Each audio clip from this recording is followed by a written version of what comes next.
we are going to have today. So I'm Fabio Santeramo. I'm based at the European University Institute. I'm really delighted to start this webinar that is titled Critical Dependency and Strategic Autonomy in the EU Fertilizer Market. And this event is hosted by the Florence School of Regulation of the European University Institute. And we have a terrific panel of speakers that actually are going to help us debating on key issues and challenges of the fertilizer market. So today we are going to really focus on critical dependency of the EU on external sources for fertilizers and the strategies needed to achieve autonomy given the geopolitical uncertainties that we know we are facing, and also market shift and environmental challenges.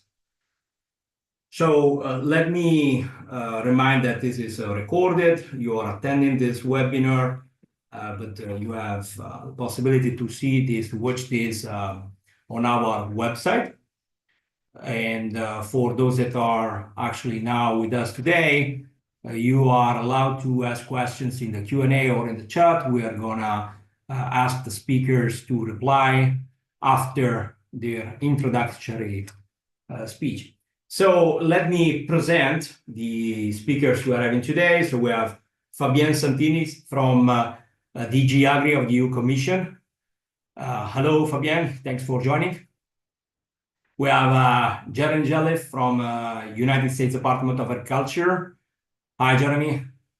We have David Laborde from Food and Agriculture Organization. Hello, David. Thanks for joining. We have Antoine Oxa from Fertilizers Europe. Thanks for joining us. And we have Charlotte Eberbrand from CGR. Hello, Charlotte. Thanks for joining us. The debate will be moderated by Ilaria Di Battista, that is with us from the Florence School of Regulation, Climate. So before we actually go we delve into the real concepts of today's debate, I want to give a very few notes on what's going on, or what probably is important to point as a key issues, or at least issues that we are going to debate later on. So let me just start saying that fertilizer production clearly is facing environmental and economic challenges.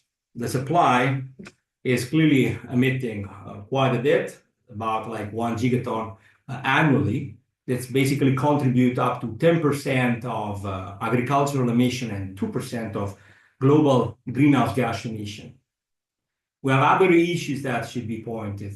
For instance, particular few countries like China, India, US, and EU are responsible for about 2/3 of all the emission. And clearly this tells something about the concentration, not only of the emission, but also of the production. In the EU, fertilizer production has clearly faced, probably still facing a lot of pressure due to the high cost of natural gas and the cost of energy. At the same time, the production is very emission intensive. And this is clearly a challenge for EU sustainability and climate objectives. However, clearly EU has started several reforms and initiatives to make this transition real. So decarbonizing fertilizer production is clearly possible, for instance, through green hydrogen or through multi-technology approach. And we are going to hear today both from the EU side and from businesses side on those aspects. So this transition clearly would not only reduce emission, but will also support the broader agenda of the EU on energy transition and the transition toward a more sustainable industry. Furthermore, we're going to touch a few other topics, or at least we have those in the debate. So we want to flag clear that there are changes in the regulation. For instance, in 2022, we had the fertilizing products regulation that has basically shifted the market from a production-based route to a more conformity assessment and process-related regulatory framework. This change clearly aligns with evolving standards for sustainability and regulatory flexibility, making probably easier for the industry to adapt to new environmental requirements. So this is a shift that is clearly important to emphasize. Then more recently, we had the regulation 2516 in 2024, so basically this year, that has introduced, for instance, the option for digital labeling. Clearly, this is a step forward that is reducing compliance costs for multinational, but also for SMEs, and is possibly going to facilitate cross-border trade. So this should foster the integration and should foster the transition to a more sustainable market. However, there are clearly other giant issues, I would say. As I mentioned at the very beginning, the dependency of the EU is a little bit critical. In particular, EU rely on import from very few countries. And just to name one, Russia is clearly one of the major players when it comes to trade of fertilizer. But we all know that the geopolitical tensions are real and there are conflicts exactly in the areas where we have most of the trade coming from.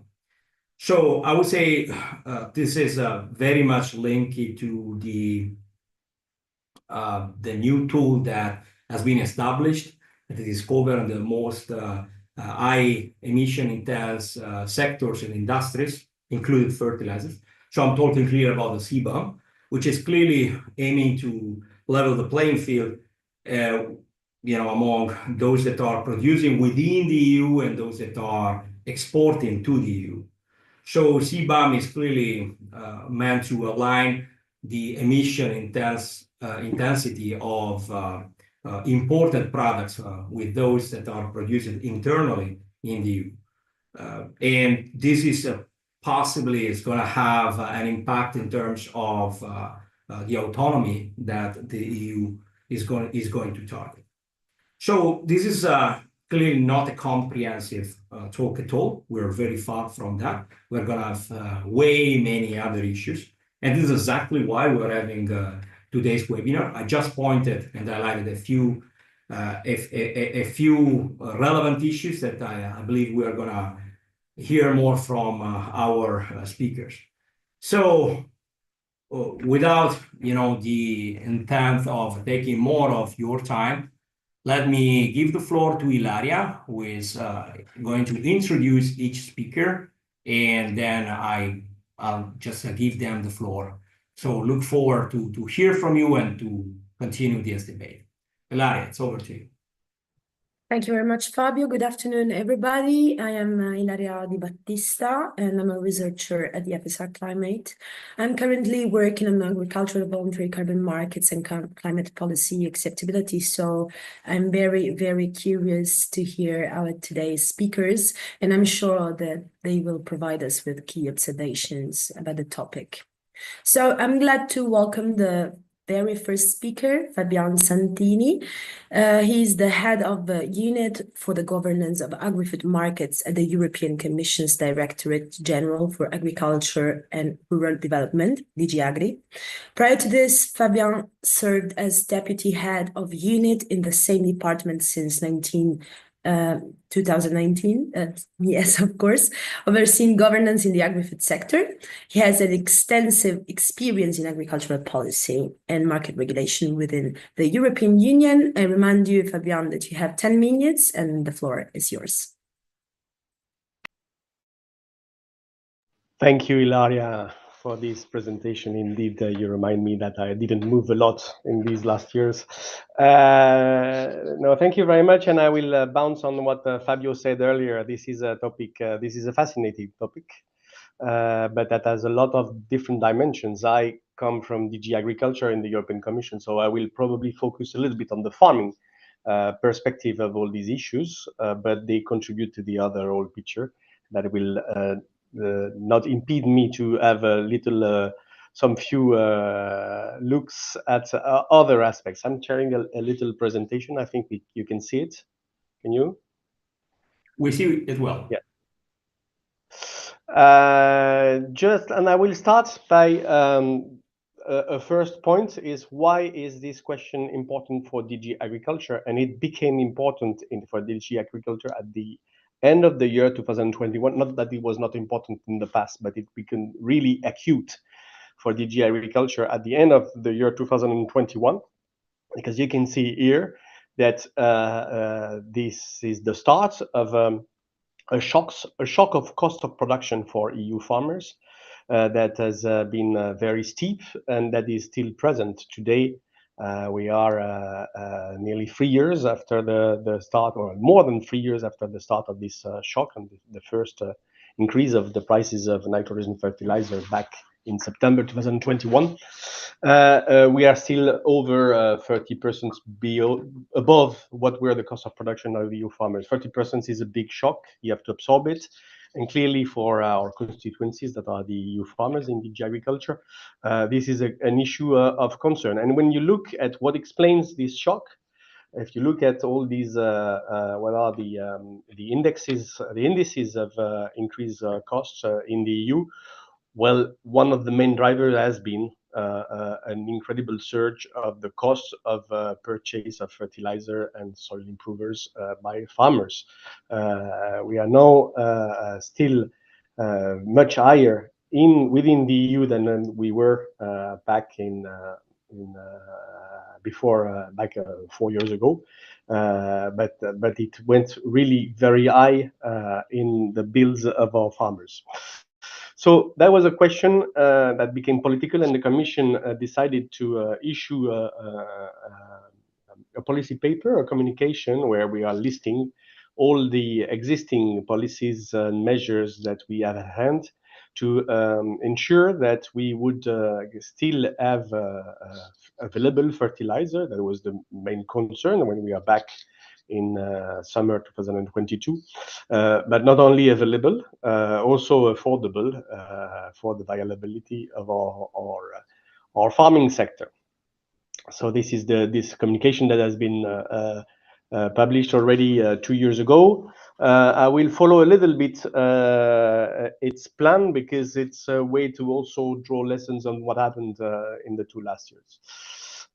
So in this communication, there were a certain number of very short-term measures and actions that were, in fact, I think you can globally say everything has been done and is finished. We're not in the short term anymore, but it's good to remember that one of the thread of the action that was considered necessary was to tackle the root cause of this, which were the energy prices and the supply of gas of the EU. So I'm not going to go in this detail, but again, that's typically the kind of area where I'm not competent, but we had to clearly rely on all these efforts in the EU policy in this matter. But there are also some financial support that has been exceptionally granted, and through 2 means. One, which is due to end in 20 days, the temporary crisis and transition framework for state aids, which is a very flexible allowance given to our member states to disburse national funds. This has been used quite a lot, including in some cases specifically to support farmers to purchase fertilizer in few member states. Not only a support to farmers in general, but a support specifically to purchase fertilizer in 2 or 3 cases. There was also an exceptional support package from the EU of 500 million euros. But when we do exceptional support package in the EU, they are co-funded by our member states. So this gave rise also to close to 1.2 billion euros. And I will just focus very quickly on 2 other short-term action measures that were implemented. I will start with the market observatory. We established a market observatory together with stakeholders, and Antoine, which is present, is member of this fertilizer market observatory, where we discuss how the market is going. And that's a little bit to show you what do we discuss. We discuss a little bit.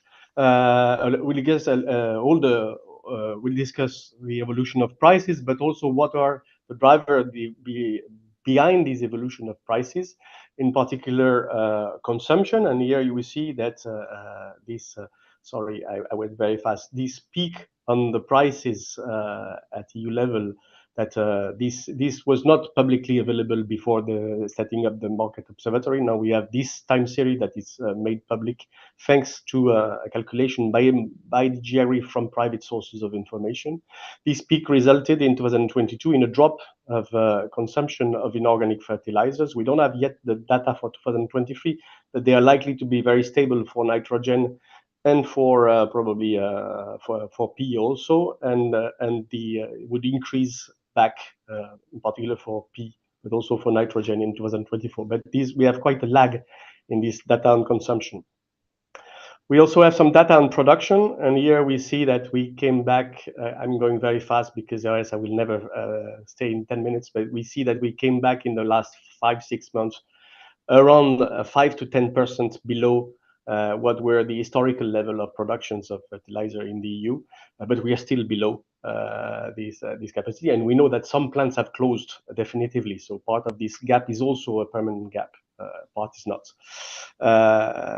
Also, we are following trade, and you see that we have these two extremely increasing levels of imports of nitrogen fertilizer in 2022-2023 that are compensating what I didn't comment in the previous graph, a drop in domestic production, and a collapse of the imports of phosphorus and potash because there was less use for these two nutrients.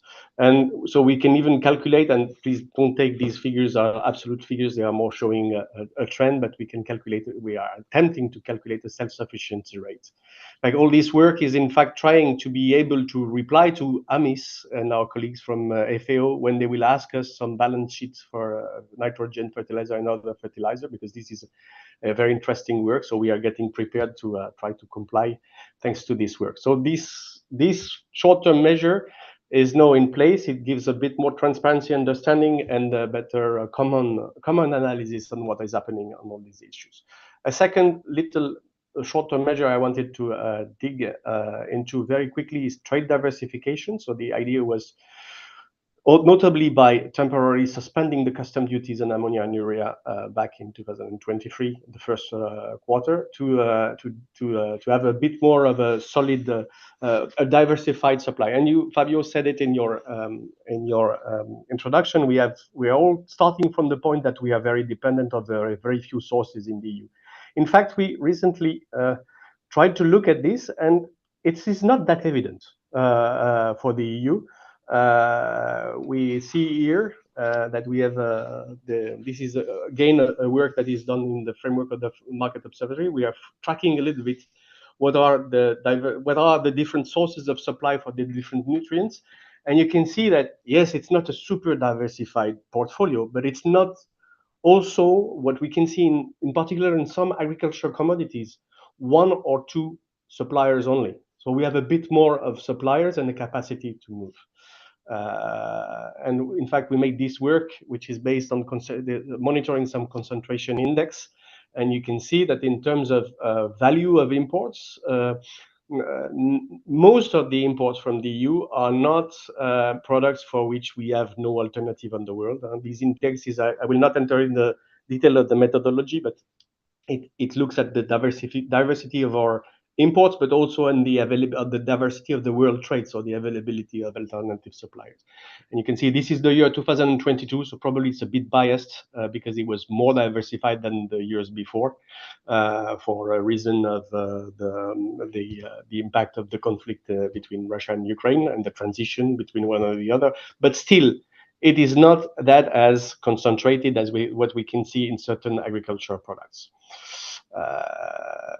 That was the short-term aspect, and you can see already we went a little bit in the long-term dimension, but there were also long-term measures. First block I will comment are the common agricultural policy, and what does the common agricultural policy, what can the agricultural policy do to contribute to improving the environmental performance of EU agriculture. And in particular, we have a target of reducing by 50% the waste, the losses of nutrients that should translate itself into a possibility to reduce by 20% the use of fertilizer in Europe. And you can see, you saw that it's 20% is already quite something. With the big peak of the shock of prices in 2022, we only decreased by 11% the use of nitrogen. So that's a rather still ambitious target, and that we are implementing through our CAP plans. And I will go through this slide. I will just skip it just to go to a little illustration of how the member states can, in the what we call CAP strategic plans. So the menu, the mix, the policy mix they decide is the best for their member states to pursue the common objectives of the policy. And in this case, it's a better nutrient management with a view to reduce the losses. So we have mainly two main interventions at stake, and they are used by, I'd say, 26 out of the 27 member states have these tools implemented for a view of a better nutrient. They are either eco schemes, which are direct payments, a certain amount of euro per hectare, provided that you are complying with certain requirements that are in favor of the environment and climate. And in this case, you can see you have a promotion of organic fertilizer, promotion of soil organic carbon, promotion of organic production. You could also have a lot of eco schemes that are relying on introducing more leguminous plants in the rotations, so that you have also a fixation of nitrogen. So that's, you have a kind of in this policy mix, a lot of interventions and a lot of money. More than 30% of the EU budget is dedicated to these kind of measures, not only for nutrients, but for environmental and climate objective. You have a second tool that is important. It's the agri-environmental and climate commitments, which is usually going even beyond these eco schemes, and that are also very often focusing on nutrients management. Another area that was important in these long-term measures is to favor the recycling of nutrients. So you mentioned in your introduction the fertilizer product regulation in particular. Another aspect very important is that they gave a better framework for a real single market within the EU for these organic fertilizers that that make them more easy to trade within the single markets. It's the same for biostimulants. We could also mention in this our biogas targets, because biogas, when you produce biogas, first you produce gas that can be turned into a nitrogen fertilizer, but you also produce digestates that can be used as fertilizing products. And the fact that we have very ambitious targets in increasing the biogas production in the EU is also a long-term objective that should work. More generally, very recently, you might have heard that we favored the use of what we call renure, which is processed manures, with a certain new provisions that would allow that they are used even in the areas where normally there's already an excess of nitrogen, to favor their use rather than the use of inorganic fertilizer in the livestock concentrated areas. So this is a little step that has been taken. It will be followed by a re-evaluation of our nitrate directive, and in particular to have the same kind of move for the digestates I just mentioned. So certain actions in the field of organic fertilizers. I didn't talk of waste streams because this is another bigger potential source of nutrients that we could mobilize. And finally, you talked about it, Fabio. Also, another long-term goal is low carbon production for inorganic fertilizers. You mentioned the green ammonia. It's not only low carbon ammonia production techniques. There are other. I'm sure Antoine will elaborate on this, knowing that his concept of rainbow ammonia is always a nice story to hear. But that was an occasion also to tell you a little word, although that is not my area of competence, but it is important for farmers to know that there is this carbon border adjustment mechanism that is part of the policy tool to favor the decarbonization of the EU fertilizer industry by granting them, you can still see the CAP plan only. I don't know. Anyway, so this carbon border adjustment mechanism is here to mirror the carbon pricing in the EU and give a level playing field to the EU companies, while of course doing all we can to align with our international commitments. It focuses on carbon intensive sectors, and fertilizer is one of these sectors. In fact, we are right now in this monitoring period between 2023 and 2026, where we are looking potentially what can happen, and 20% of what is of the transactions that are monitored for the moment refer to the fertilizer sector. So it will be an important element, an important sector covered by this tool. It is important for the farmers because clearly there is no border adjustment mechanism on carbon for farming, for the simple reason that there is no carbon price for farming either. And that is putting the EU farmers in a situation where they have a little bit of questions on how to cope with these aspects, but this is clearly things, and we discussed it at the last Market Observatory in the EU. These are clearly issues that we will have to discuss together in this gradual phase-in phase of the carbon adjustment mechanism. But I'm sure other speakers will come back to this, so I will stop there, Ilaria, because I already exceeded my 10 minutes a little bit. Thank you very much. Thank you very much. Fabio, do you want to introduce the questions? No, I think it's great if we go on with the next speaker. You can introduce, and then we'll leave the debate for later. That's perfect. So the next speaker is David Laborde. He is the director for the Agri-Food Economics Division at the Food and Agriculture Organization of the United Nations since February 2023. In this role, he supervises a number of flagship publications, such as the State of Food Security and Nutrition or the State of Food and Agriculture, and leads the division's work on policy monitoring, policy reform, and realignment of incentives to support agri-food system transformation. He also provides leadership on two priority areas for the institution: resilience and bioeconomy. Moreover, before joining FAO, David Laborde worked at the International Food Policy Research Institute of the CGIAR in Washington, D.C. Please, David, the floor is yours. I remind you to have 10 minutes, even though we can make some exceptions.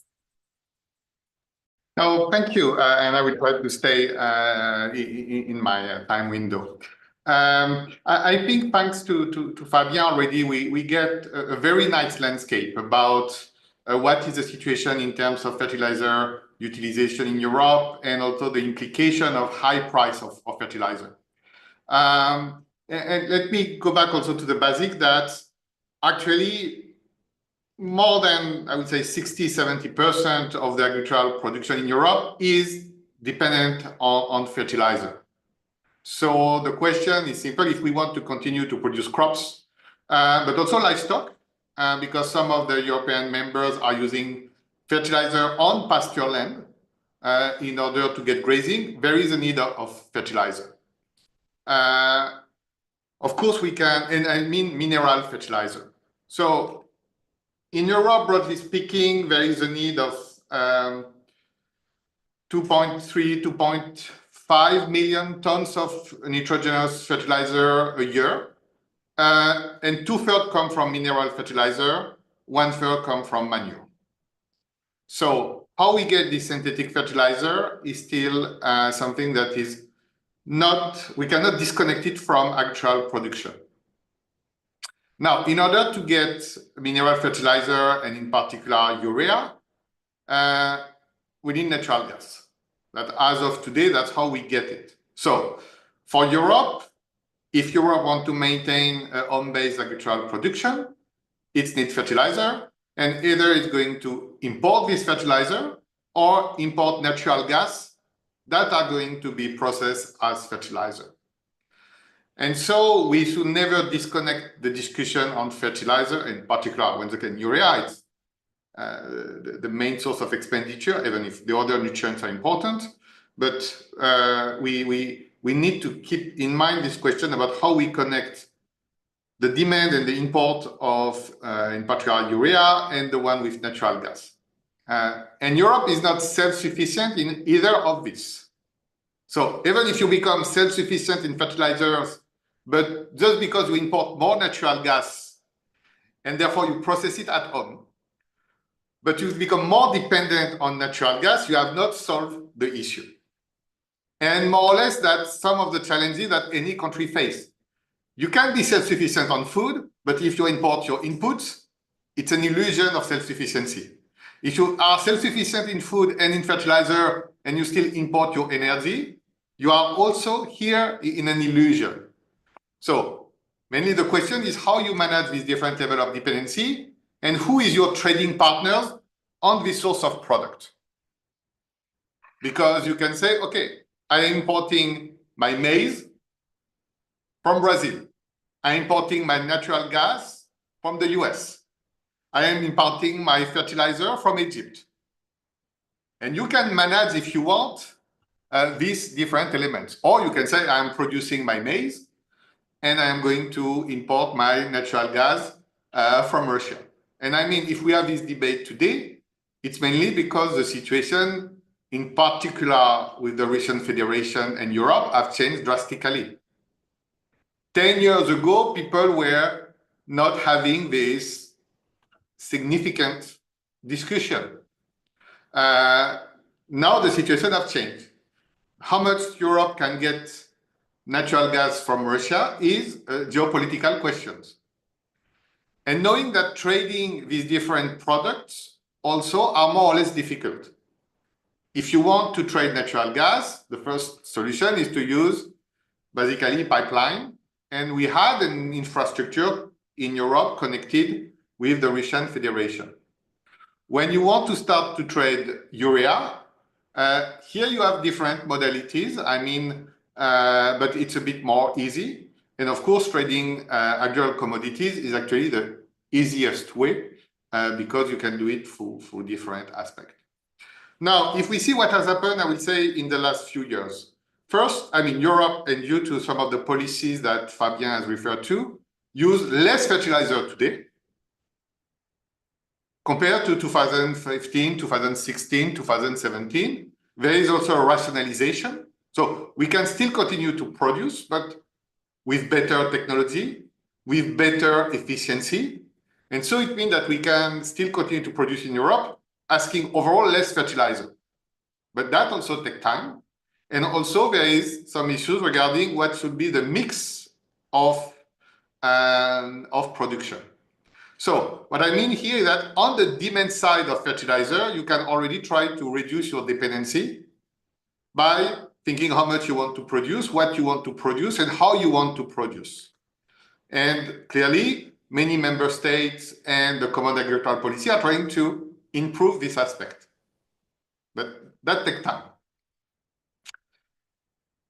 Then on the fertilizer aspect per se, we have this reality that natural gas in Europe is extremely expensive, especially since we have reduced the supply from Russia. Even today, the natural gas price in Europe is 4 times that the price in the US. And because you cannot rely on pipelines so much, or you want to diversify, you have to go to liquefied natural gas, where you have a limitation in terms of infrastructure. At the global level, you have a shortage in the shipping capacity of liquefied natural gas. And in any case, you have additional costs to move from natural gas to liquefied natural gas. So the reality that Europe is not going to become competitive in producing synthetic fertilizer from natural gas anytime on the horizon, okay? So really, how much fertilizer you want to produce in Europe can be a bit of not so relevant question compared to, is it better to import natural gas or fertilizer? In many cases, it makes more sense to import fertilizer because you will still dependent on this. And the cost of processing is pretty high using traditional technology. Now we can go to actually green ammonia. And I think there is a significant technological opportunities here, both in terms of having basically a new source of hydrogen and a new source of ammonia and a new source of fertilizer that can actually reduce this dependency compared to fossil fuel. And the fact that Europe doesn't have so much natural gas, that can be a way. But that will require investment. And we'll also need to know where this energy and electricity will come from. Because it's not like if Europe has also a surplus of electricity today. And we have a number of member states that actually import natural gas to produce electricity. Or even have to reactivate their coal electric plant. So that really, I think, this question of energy supply and what is a technological pathway is important. But you see, both on the demand side and the diversification in terms of where we get to ammonia is going to require several years of investment and a clear policy pathway in order to deal with this. A bit of the demand, a bit about how we produce this ammonia locally, but through a new pathway. Now, in the meantime, yes, there is this effort to diversify, but at the end, the market rationality come back. So, I mean, if you see the level of fertilizer that are imported from Russia today, they are very similar to the level that you had before the invasion of Ukraine. And it's because it's next door. They have cheap natural gas. And even compared to, let's say, Egypt, they are still basically able to sell at a lower price their fertilizer in Europe compared to other sources. So their market share are basically here to stay, because as we have seen, it's something to have the physical availability, but we also need to think about economic rationality for the farmers. And you see overall, and I want to conclude on this direction, is you really have something about the reality of farming in Europe. So on one hand, you want to maintain relatively low food prices for the consumers, but also for the agri-food industries. And this has been done also through more trade liberalization. And even today, you see the discussion around the EU-Mercosur agreement. So you want basically European price for food products to convert towards world price. But at the same time, they have input cost. And these input costs in Europe are higher than in the rest of the world. Fertilizers are more expensive, labor is more expensive. So of course, we have the common agricultural policies that try to help. But you have these crunching things. And that's where, you know, at which cost we want to continue to produce in Europe in order that farmers still make margin is an important part of the equation. So these are the big challenges and discussion. Yes, we have the agricultural production that has to, and is still an important objective for the European policymakers, both in Brussels and in member states. We have the situation on the energy markets that is the reality that we see, and on which we cannot think about a revolution overnight. And at the end, the dependence on fertilizer basically is here to stay. It can be managed, but it's only through significant investments for the medium long term that you will see a redefinition of that.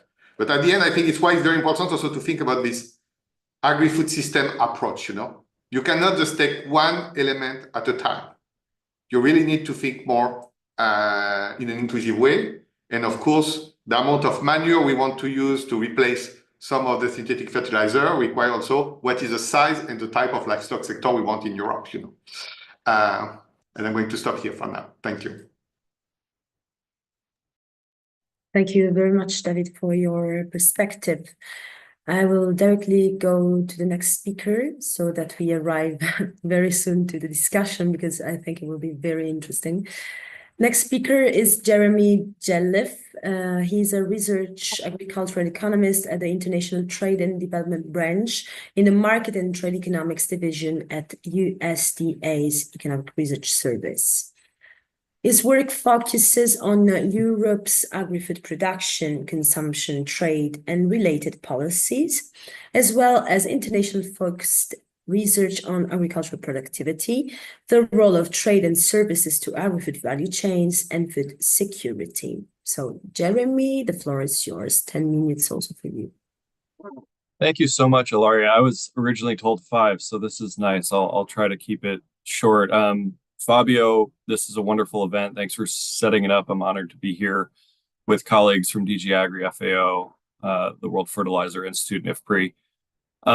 As a quick disclaimer, if I had a slide deck, you'd see this in writing, but I want to say that the views and opinions that I share here today are my own and are not necessarily reflective of those of my employer, the USDA and US government. So with that, I think we can get into sort of some of my thoughts about what we've heard today, which I think has been really well covered and surveyed the main issues at hand. But Fabio had asked, and I was told that something that I should bring to the table is thinking from the perspective of how we might view this over at USDA ERS and in KC and the work that I do.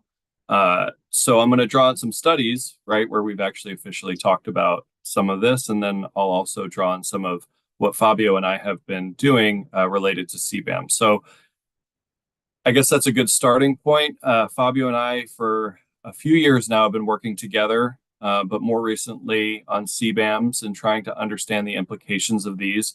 And I do want to say that it's been covered very well here. Anhydrous ammonia, urea, these are the two main culprits in terms of emissions intensity. They're highly linked to Russia. Yes, there's been some diversification, but imports with Russia have continued to go up even in recent years, which I believe our colleagues at the Fertilizer Institute will talk about in a little bit. And so this raises the question of exactly what David just talked about as to where we're going to see these shifts. And so is it going to be shifts in inputs and where they're coming from, whether it's upstream inputs in the form of natural gas or the fertilizers, or does it eventually come in the form of shifts in terms of food production?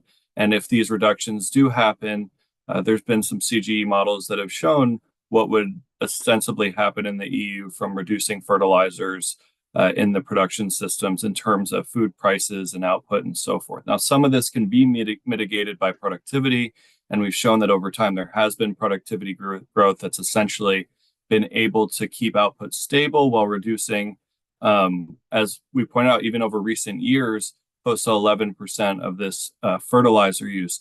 But whether or not and how that continues is a question I think that's important, and how those trade-offs are going to affect producers and world markets. And so from the perspective of the studies that we've worked on and looked at results here, I think if the EU shrinks fertilizer, if food production comes down, if prices come up in those markets, this can open up other opportunities for producers throughout the world to either gain access to markets where the EU formerly exported their goods, and or potentially where the EU would accept some more trade in agri-food products, which could be appealing to producers from different regions. As we just pointed out, to the EU-Mercosur deal has been very much so timely in the news lately. In addition to this, I think there's a couple things related to this productivity work that we oftentimes don't necessarily think about. I work very closely with Keith Fugly, also at ERS, where we produce these international agricultural productivity estimates, and we had a nice paper come out in EuroChoices that contrasted sort of the US trajectories and productivity growth with the EU's. And from that, we can see that the EU has over time become very successful at reducing their relative input use while maintaining output. Whereas the US has sort of, on the other side of that coin, maintained a relatively stable input use set and grown their output from that. And so these have been two different approaches. However, what I will say is something that the report that draws on really focuses on is this nature of input use intensities and output. And one thing that I think might be overlooked often is that we have become more efficient over time in terms of the relative input use. And so, for instance, with fertilizers, we can see that over time we've had this general downward sloping trend in terms of nutrient loadings. And by loadings, what I mean is for every amount, or let's say a ton of nitrogen fertilizer that goes on a field, the crops within that year are going to pull out a certain amount of that nitrogen to use to grow and expand their output. And then some of it is going to be lost into the environment, either as runoff or volatilization or so forth. And what we observe in the data is that over time, farmers have become a lot more successful in matching what the crops are actually using from those fertilizers with what is lost to the environment, so that there's less of an externality there, less runoff and so forth. And in this way, we can look at this in terms of a sustainability success story. Now, as we become more efficient in that way, the question becomes if and when we do reduce fertilizer further, are we potentially making more of a pure trade-off between yields? And I think some of our other colleagues will perhaps talk to this a little more. But yeah, I think that's a pretty good place for me to end my comments and hopefully give us time for a more robust conversation. I do, again, appreciate being here and appreciate chatting with everyone. And yeah, thank you very much. Thank you very much. Let's go on with the next speaker, Antoine Oxa. Antoine Oxa has until now been working with Fertilizers Europe as Agriculture and Production Director. He has been working for the association since 2010, playing an active role in driving industry's decarbonization efforts. Prior to that, he worked for 8 years in the fertilizers industry. Previously, he was teaching assistant at the University of Liège and at the Warwick University. And he also holds a PhD in chemistry from the University of Liège, as well as an executive MBA from Louvain School of Management. So, Antoine, the floor is yours. Well, thank you, and good afternoon or good morning, good evening, whatever time it is. I hope you can see my slide. I only have a few. Yeah, you're all set. Okay, and I will even put them on a... Okay, great. Well, first thing I want to say, I will disagree with David, and this is where it becomes interesting, because when you have a panel, you need to have exchange of ideas and confrontation, because when I don't disagree with everything, certainly, but when I'm hearing what David is saying, it's more like we seem doomed to depend on Russia. And this, for me, it's not given. What we're talking about today is increase. This is what we see. Increase of, here we have urea imports from Russia at a time when we have a crunch in demand. So the relative share of Russia has been increasing, and this is hurting us as a European industry. We have to be careful when we say, what do we want to depend on Russia? Do we want to depend on importing gas, on importing fertilizers? Actually, and I understand it's not easy to be totally independent, but we need to decouple from, well, unreliable or less reliable suppliers. We've seen where the dependence on gas brought us, and our difficulty or incapability to react to that war at our doors. It's also linked to this dependency. Do we want to develop knowingly another dependency? This is a question. And but I don't want to go further. If there are questions, of course, we can explore, but this is the situation. But before that, and I was not sure what who was following this workshop or webinar. So the very first thing I want to remind is what are fertilizers. Because maybe 2 and 5 people I meet when I say I work in fertilizers, or they say, oh, pesticides. And there is a huge difference. Fertilizers are basically nutrients. It's food for our plants, while pesticides are medicines. And mismatching one with the other is like not distinguishing going to the supermarket to buy food or going to the pharmacy to get medicine. So this is a starting point. And where do these fertilizer come from? And I'm talking about mineral fertilizers. And it was mentioned, David mentioned it correctly. Fertilizers, nitrogen fertilizers, they are made from air, thin air, nitrogen that is in the air, combined with hydrogen that we take from gas. So gas is key raw material when you make nitrogen fertilizers. And then you combine these two, you make ammonia. By the way, it was one of the biggest inventions of the 20th century, got 2 Nobel Prizes, and then from ammonia you make fertilizers and food. So basically, as chemists have made possible transforming air into food. And we shouldn't forget the huge importance of fertilizers. Simply 50% globally of the food production comes from fertilizers. And I'm even interested because I heard from David, he was mentioning 60 or more in EU might be relevant, but globally, this is the idea. So half of what we find on our plates come from fertilizers.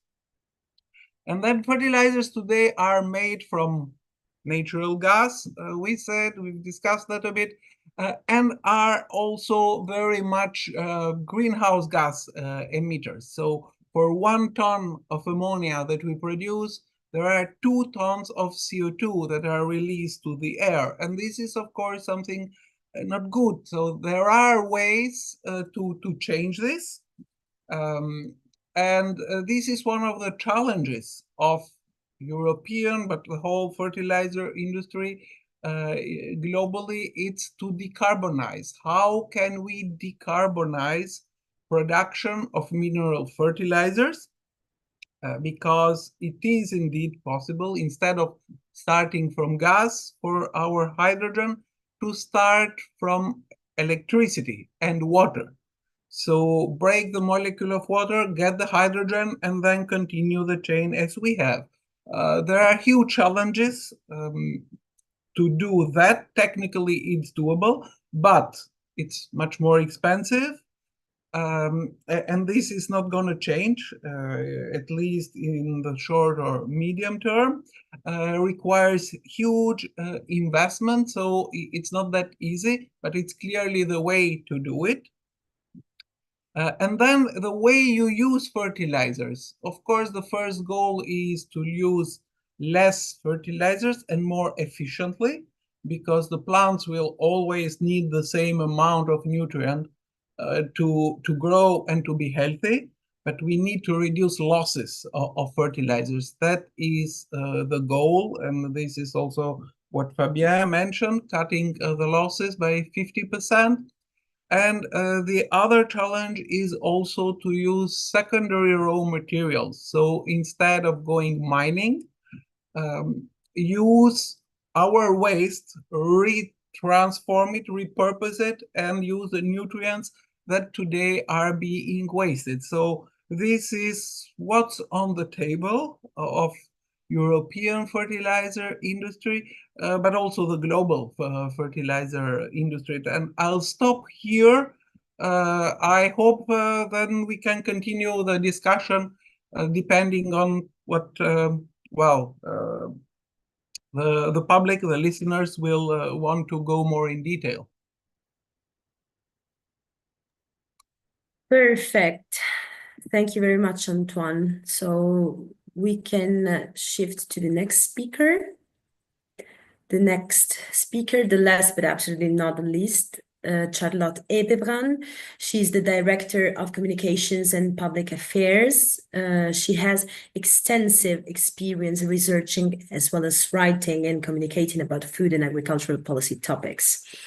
Charlotte served most recently as Director General of the Paris-based International Fertilizer Industry Association, IFA.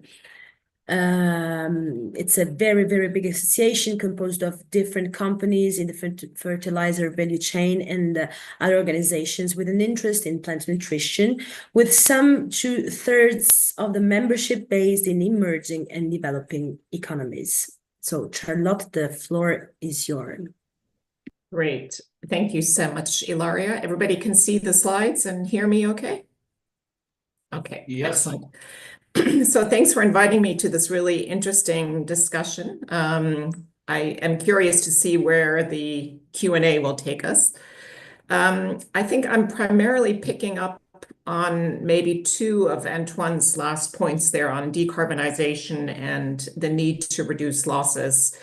And I'm going to refer to a recent publication put out by the CGIAR. For those of you who don't know, the CGIAR is an international network of agricultural research centers. IFPRI, the International Food Policy Research Institute, is one of those centers, and we are squarely focused on food policy, food and agricultural policy questions. So the CGIAR has just put out a report for the last COP meeting, which is a breakthrough report, breakthrough agenda report on agriculture. The first time that this was a standing report on agriculture in the context of climate change. Prior to that, and the breakthrough agenda came out of COP26. It was an initiative by the UK and Egypt. Prior to that, agriculture had just one chapter in the full report. So let me I will not go through the entire slide deck, but I'll jump around a little bit. So you'll see here, this was authored by people throughout the CG. I was pleased to contribute to the sections that pertain to fertilizers. And very briefly, so why was there this focus on agriculture? And I think we've discussed it certainly already in this seminar. We know that agri-food systems account for approximately 1/3 of all greenhouse gas emissions. So that is on-farm. It's also considering the off-farm production of food, and food waste as well is a big factor here. And we know that unless we make deep emissions reductions also in the agricultural sector, in the agri-foods sector, we will not reach the 1.5 target that is set out in the Paris Agreement. And yet we also know, and this is more from an international perspective, Europeans will probably be able to continue to support themselves and buy food, even if prices go up. That is not so much the case in other parts of the world. So there is obviously a balancing act here between reducing emissions from agriculture while making sure that there is still enough food and that prices are not going through the roof. And this is, in a sense, the dilemma right here. So this is what's called a just transition. We need to look at mitigation of climate change in agriculture as well. At the same time, adaptation is hugely important, obviously, also for developing countries. And we need to make sure that we are not jeopardizing a secure food supply. So the goal of the breakthrough agenda is to make climate resilient, sustainable agriculture the most attractive and widely adopted option for farmers everywhere by 2030. And you have a number of countries that are participating in the breakthrough agenda that are listed here. These are very briefly the 4 principles of the agricultural breakthrough. So again, there's an emphasis on sustainability, but also to make sure that smallholder producers can adapt and become more resilient to climate change. I'll go through these quickly. Here, this was actually from the previous breakthrough. You can see here the 5 different pathways that are laid out, and you can see in the first block here that the fertilizer use is highlighted, and it's very, very strongly. So it's an important sector. This year, the report looked at 2 specific industries, or let's say greenhouse gas emissions. One of them were enteric methane emissions from livestock. And we know that this is one of the greatest contributors of methane emissions globally. And the second one actually did look at emissions from fertilizer production and application, which again are both significant sources of emissions. And just to sort of put these into perspective, so we know that methane is responsible from enteric emissions is responsible for 35% of emissions from the agricultural sector. And I think somebody mentioned earlier that nitrogenous fertilizer production is responsible for about 10% of agricultural greenhouse gas emissions. So I will not dwell on livestock, just to say that there are some technologies that are being looked at to reduce methane emissions from cattle. And also one way to doing it is to include methane inhibitors in food. And another way to do it is to process low methane forages for cattle. And then let's move to the sector that we are interested in here. So we know, of course, that there's been a tremendous uptick of fertilizer use since the 1960s. And again, as Antoine has said, with tremendous food security benefits. We know that about 50% of the food on our plates is there because of mineral fertilizers.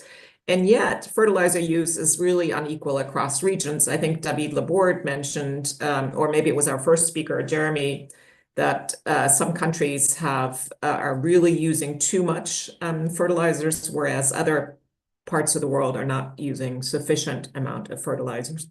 We know there's a very high global warming potential, in particular of nitrous oxide. And if you think about this uneven use of fertilizers across regions, simplistically, one could say if you used less in some parts of the world and used more in others, then you would actually get to an optimum use across the globe. But of course, that is easier said than done. So we looked, since the sector is so important from a climate change perspective, we did look at how can you actually reduce emissions from fertilizer production. So we examined the ammonia production process. And again, it's been mentioned here that it is a highly energy intensive process. It relies on natural gas, both as a feedstock, but also as an energy source. And this is really the dilemma, I guess, in Europe, right? Because this reliance on natural gas is problematic, as has been pointed out. It's also it emits a lot of greenhouse gases. So the slide in the middle, or the visual in the middle here is so-called blue ammonia. And that has actually taken off quite a bit on this side of the Atlantic in the US. Essentially, what blue ammonia is, it's the same traditional process of producing ammonia, but using carbon capture and storage, or carbon capture and use. So you're taking out some of the emissions by storing or using them. And so that is the blue ammonia. There's been some pretty interesting incentives that have been provided to US producers for blue ammonia. Antoine can speak about whether this is also taking off in Europe. But really, the holy grail, if you will, is green ammonia. And this is where you completely decouple fertilizer production from fossil fuels. Remember that in China and other parts of the world, coal is also being used to produce ammonia. Green ammonia uses renewable energy to essentially drive the ammonia production process through electrolysis using water. Now, the report did look at some of the costs to, or the barriers to scaling green ammonia. So it's still significantly higher than certainly blue ammonia and as well as brown ammonia, the traditional ammonia production process. We know that fertilizer plants are built to last a long, long time.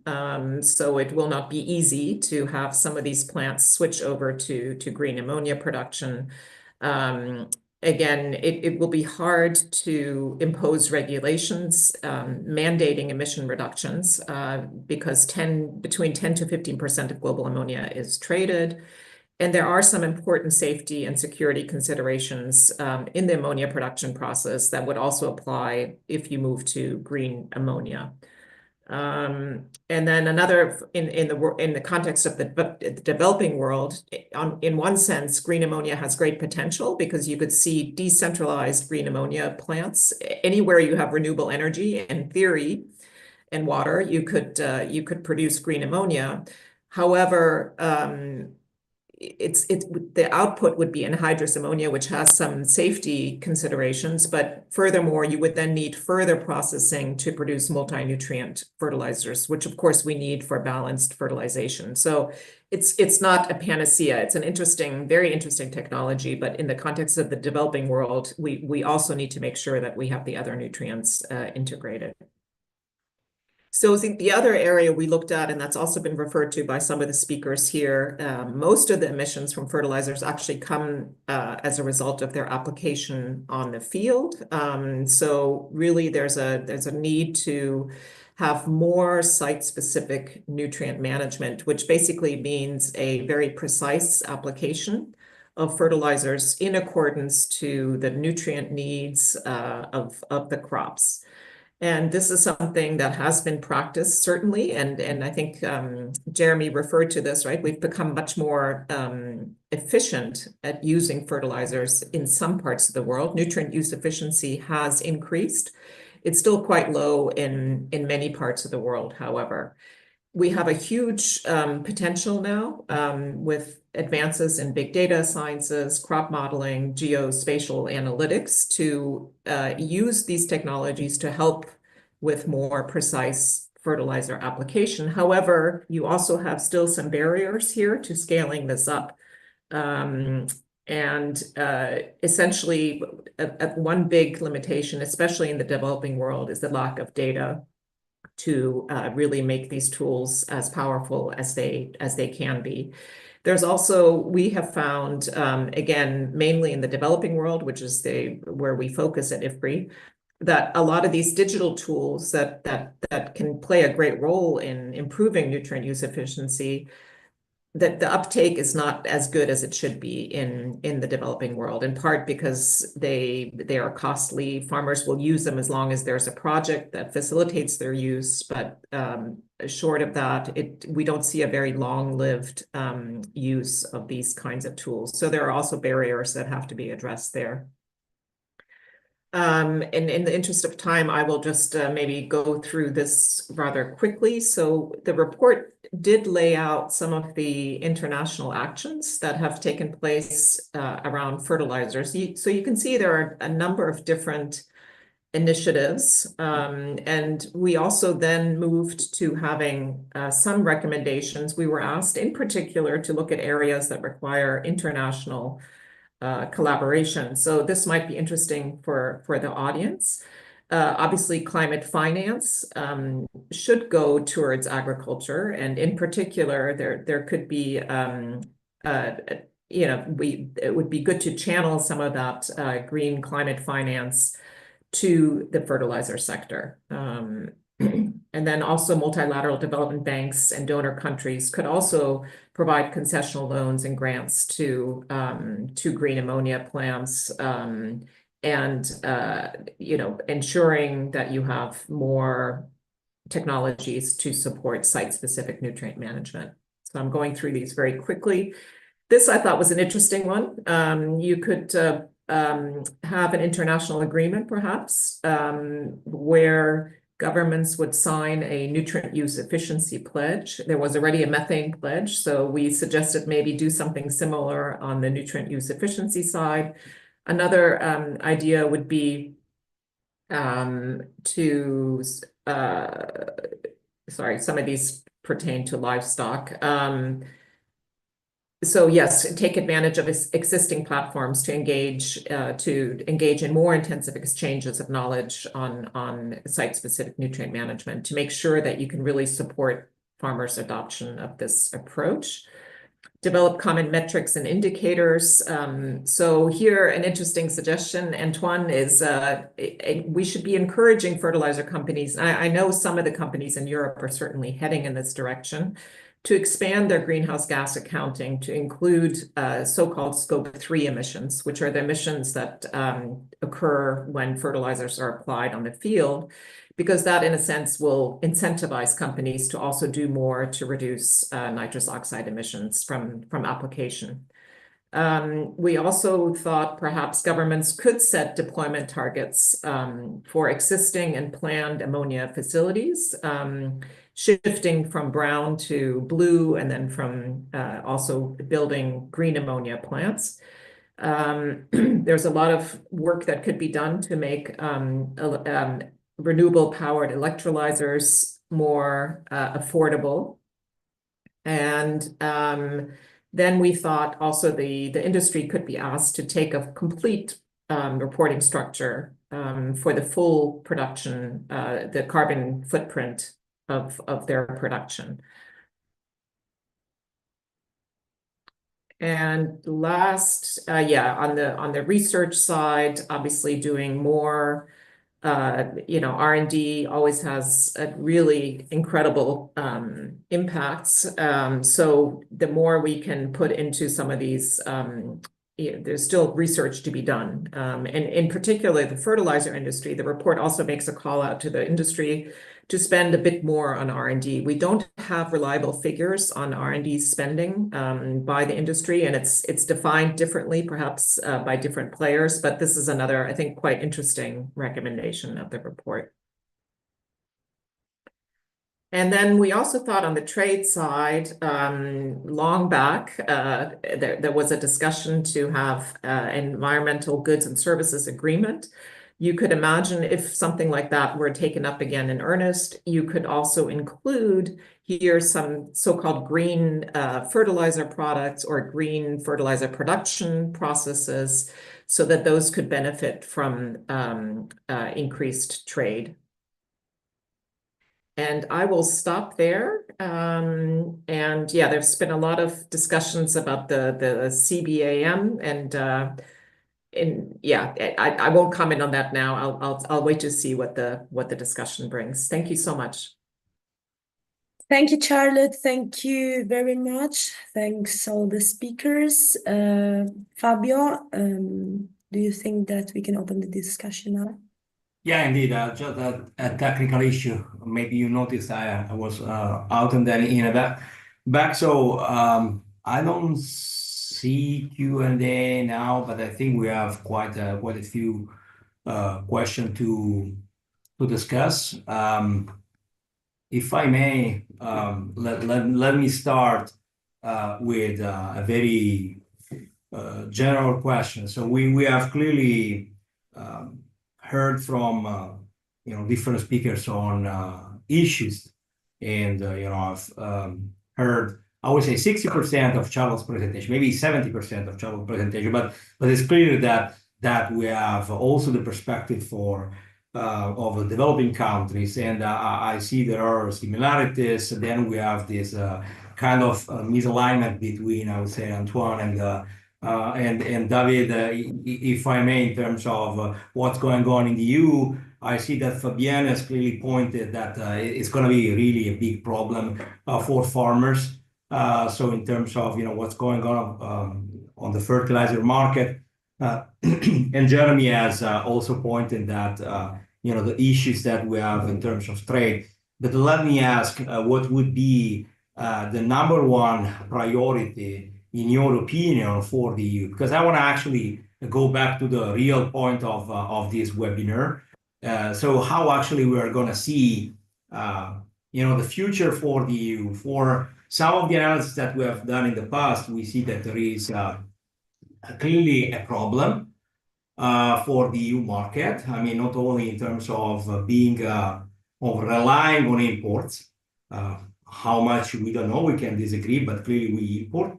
But this is also a problem, I would say, internally, because I clearly buy the story that farmers produce with the fertilizers, and productivity is clearly threatened by fertilizers challenges. But this, I would say, is not necessarily always true for all member states across all the farmers. I mean, we have kind of diversity within the EU, and this could potentially create also some tension, I would say, when it comes to the new common agricultural policy.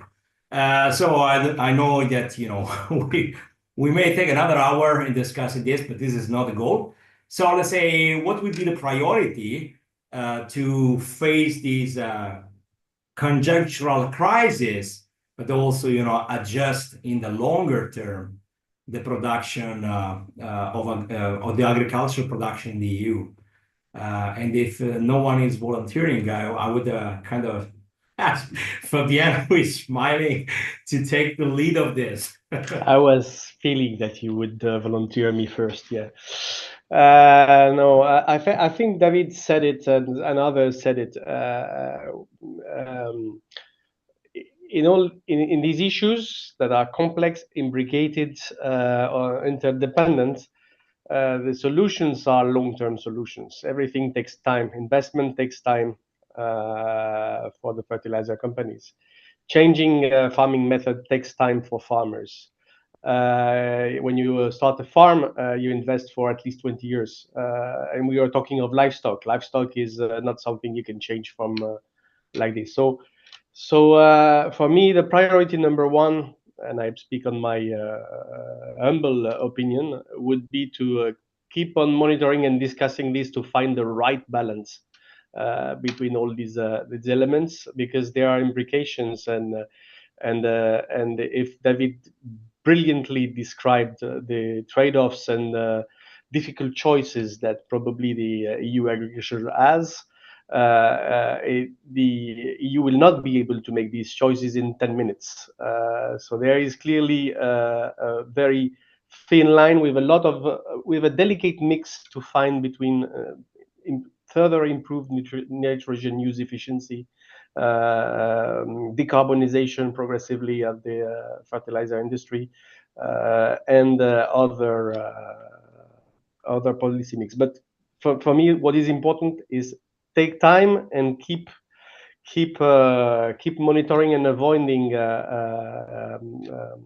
what we say in French, les effets de cliquet. I don't know how you say that in French, clicking effect, or the trigger points from which you cannot come back afterwards. So, and I just say that to answer to David, we need a fertilizer industry in the EU. EU farmers need a fertilizer industry in the EU.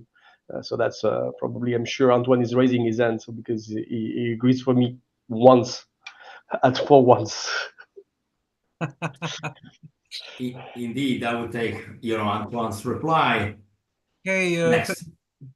Thank you, Fabio, and I fully agree. You almost took the words from my mouth, Fabien. So no, the point is, we're not going to solve this in 10 minutes. That's sure. The point is, where do we want to go?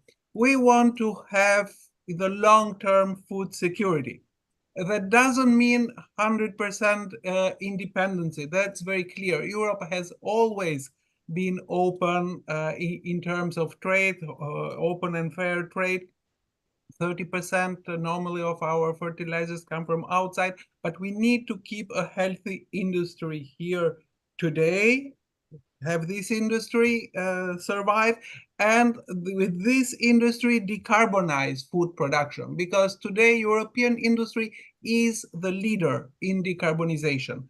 It has cut its emissions so much compared to the rest of the world. I mean, when I look at ammonium nitrate fertilizer, that is the most used in Europe, emissions greenhouse gas emissions of European industry are 1/3 of what the Russian products are coming. So where do we want to go? We need to keep the perspective. But I agree with Fabien this time. Very good, very good. There is agreement. So let me give the floor to some of the registrants. I mean, we have several questions. We see there is one on CBAM in our Q&A. Wondering if you believe, given the CBAM kickstart, that there will be a move towards more emission pricing, both on fertilizers and on derived products. I guess that Antoine was already, pointing at this and this trade-off. So I don't know if there is any reaction to this. Coupled to this, I would say that there is another question related to eco scheme. Do eco scheme provisions differ between organic and synthetic fertilizers? Can they make a substantial difference in a farm's performance in environmental and economic terms? So if I may, I don't know, may I ask David what his opinion, I mean, in terms of how we balance those, David and Charlotte, I would say, in terms of how we balance economic and environmental goals, because this is clearly touching not only the EU, but also the more vulnerable economies. So I think we can hear from them if they want. Yes. No, so let me start with this point. I think practically we should avoid to oppose organic and synthetic fertilizer because actually good farm practices try to combine both. Especially because you need organic fertilizer to get a healthy soil. And when you have a healthy soil, actually you get much more value for money or just technical efficiency of your mineral fertilizer. So we had been in a system where, yes, mineral fertilizer was relatively cheap, where sustainability, environmental sustainability was not a priority. So we had seen a system that have contributed to erode soil health. Now we are at a point in time where also we need to increase fertilizer efficiency. And I mean, Europe is already pretty advanced on it, but we still lose 1/3 of the fertilizer we apply, okay? So how we make sure that we are cutting this loss is going to be critical. So on one hand, it's going to make sure that we apply it at the right time in the right amount, and Charlotte has already referred to it. We also need to make sure that our soil are healthy, and also the microbiome of our soil are helping and accelerating the capture of nitrogen by the plant. And then also we need smarter fertilizer products. I think, even when you think about urea, you have a range of different quality products. And I will not disagree with Fabien and Antoine saying that there is a space for a fertilizer industry in Europe. There is one. I just think right now, the question is not so much can we increase self-sufficiency versus can we make the European industry survive? I mean, before the war in Ukraine, we already have problems in terms of tension about competition or unfair competition from outside that was raised by the fertilizer industry. We had farmers that were complaining that prices were too high. And we were already in Europe a net importer and a significant net importer. And now we're in a situation where natural gas price in the current situation today and in the coming years are going to be in a totally different range than what we have seen before. So how we do the transition of the industry, how we also specialize in the industry, it's smarter product on which also European farmer can pay more, that we have a policy package that support this with CBAM. I think, that's the type of things. But thinking that, we are moving to a situation where the condition is worse than yesterday, and we are going to be able to become self-sufficient overnight, no, it's not going to happen. Now, we can, of course, diversify the supply. So I'm not saying that, the only source of natural gas or fertilizer is Russia. There is different option around. But without this kind of big structural investment, in terms of technology, quality of product, making sure that the EU fertilizer industry is moving to blue ammonia very fast and green ammonia tomorrow are the type of big choices that will need to be made, and the combination of organic and mineral fertilizer to make sure that European soil are healthy, I think it's key. And that can also help the business case for the fertilizer industry, meaning that if you get more value for the product you sell, because you have the right ecosystem, there is a pathway. It's not the most straightforward one. It's a bit changed in the way to do business, but that's it. So really, I think that we have to enter in this new world where we see the complementarity versus it's only organic or only synthetic. That is a bit of dead end. Thank you. I see Charlotte wanna continue on this. So yeah, please. maybe just a few points and picking up on one of the questions in the chat. So first of all, this tension between, say, food security and environmental considerations, I don't think it's either or, right? We're at a place now where we have to make both work. I mean, it's an obvious point. And to the degree that Europe is actually already quite sophisticated, I would encourage a look also at the developing world. We know that most of the greenhouse gas emissions from fertilizer use are coming from countries like China right now, and India. And we also know that insufficient use of fertilizer, say across some African countries, also has negative environmental implications, right? Because if you're not producing what you could be producing, then you're going to encroach on land to convert it to agriculture. And that, of course, has its own set of problems and emissions. So, let's not have Europe just think about Europe, but think about the world as a whole. There's an interesting question in the chat about these use reductions, right? Which the EU sort of set for itself. And I actually don't know where we stand on meeting those targets. I would just like to talk about the target itself, which is, in my view, rather arbitrary, because what do you actually know if you're reducing fertilizer use across the board? What's more important, I think, is this concept of nutrient use efficiency, which we've also discussed here. Nutrient use efficiency looks at how much of the fertilizers being applied are actually taken up by the crops. So that is really for me, the right parameter to think about. And you want to make sure that more of the fertilizer applied is taken up by the crops so that less of the fertilizer is being lost to the environment. So to me, a nutrient use efficiency target would have always made more sense than a cut in absolute fertilizer application. And then one last point on, I completely agree with David that yes, we need both organic and mineral fertilizers for soil health.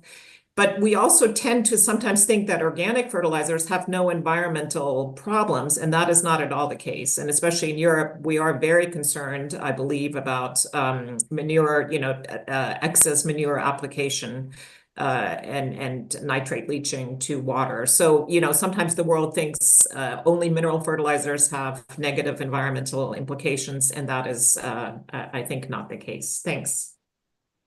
Thank you, Charlotte. I see we have Antoine and Fabienne. Fabienne raised the hand a little bit before, but if Antoine want to go quicker, then we have a close remark from Fabienne, because I guess, we really want to focus on you. So, Fabienne, you give the reaction plus your final word. Okay, no, I just wanted to say that actually the target, it's not cutting fertilizers, it's cutting losses. European Commission got it right. The target is not to cut 20% mineral fertilizers, but to cut losses by 50%. And then actually that's a European-wide target. Then you have to go much more granular, because depending on member states or region, there are places actually when you will have to use more fertilizers because it's not enough to increase productivity. And there are places when we have excess of losses, so you will have to cut, but it's not one size fits all.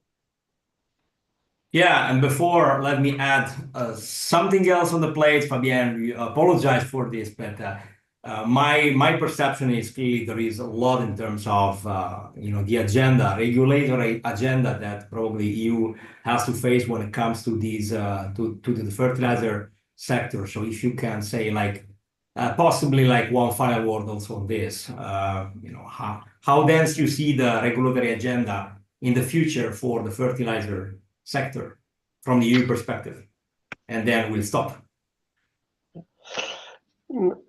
Thank you, Fabio. I'm not sure I will be able to answer completely to your last question because, again, I'm only representing part of the European Commission, and that is a very imbricated sector.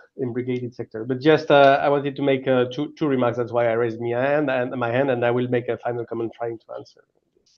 The first point, Antoine took my point. Indeed, we got it right in the Commission. We had the nutrient use efficiency target, Charlotte. But where you're right, Charlotte, is that it's completely arbitrary. These are aspirational targets. So it's like, let's move ahead and see where we are. And to answer to the question, we are not there yet, I would say, but we have progressed. That's a clear indication. And we are trying to have on our websites more and more, we are trying to track all these kind of indicators that give a sense of where we are going. But I would like to come back to your discussion, Charlotte, David, about the mix, organic, inorganic, where we completely agree. We don't imagine that we would be able to have zero inorganic fertilizer in the picture, but relying on as much as possible on the organic ones, with taking into control all what you said, Charlotte, about their possible negative impacts on water quality, for example, and that's why we have a nitrate directive in Europe. This is the kind of direction we should go. We should probably not forget the contribution of fixation of nitrogen by the plants that can also probably be improved first by more leguminous plants in our rotations. That's a never-ending story. You know that we are deeply net importer of soy and in Europe, and that's a part of the nitrogen which is fixed somewhere else than in Europe. And so we have been discussing this issue since a while. There might be some other technologies to develop, and maybe not only for leguminous plants, where we could envisage some innovations somewhere there. But I would say, and I will take the wise words again of David, that are where in fact this crisis and this difficult situation is an opportunity, is to make us smarter and invent more things. And I remember our discussions with Antoine and others at the heart of the crisis in 2022, 2023. Perhaps we were even more ambitious at that time on the possibility to transition because there was no choice. And sometimes when we have no choice, you are going faster. And that can also make the EU industry one of the leaders of this transition for the rest of the world. So, and as you said, Antoine, it's already the case. So to answer to your last comment, Fabio, the political agenda. For us, a key moment now, and David touched on it. It's not only about fertilizer, because if you want to have a vision of how we fertilize EU agriculture, you also need to have a vision of where is your livestock, what is your plant protein production, what do you want to do with your agriculture, and that's typically what, following the strategic dialogue report that was published early in September, is going to do. The new commission that just started to work last week is to develop a vision for agriculture and food in Europe. This is expected for the first 100 days of the commission. I don't dare to say dates, but if you count, it's before the end of March. So let's participate to this. There has been a lot of thinking in this strategic dialogue report that including touch upon nutrient management. Let's see what inspiration it gives to the Commission in proposing a vision for agriculture and food, including for the fertilization aspects and all the consequences for the fertilizer industry in the EU. And for sure, we'll have plenty to discuss next year after this end February, beginning of March. Yeah, for me it was super interesting. And in fact, I mean, I guess we have been a bit late, 4 minutes late. So really, unfortunately, it's time to close. So I want to really thank Ilaria Di Battista for a great moderator role. Jeremy Jellett from USDA, Charlotte Ebebrand from CGR, David Laborde from FAO, Antoine Oxa from Fertilizers Europe, and Fabienne Santini from DG Agri. I want to thank all the people that have attended this, those that are going to watch this online as we are recording this. And while we close this, let me say that more webinars are going to come next year, because as we have just heard from Fabienne, I mean, it's going to be really a dense agenda for the EU to set the new rules for the agriculture. And therefore, please check the website and stay tuned. More will come. So thank you, everyone, again, and see you next time. Thank you very much. See you. Thank you very much. Thanks.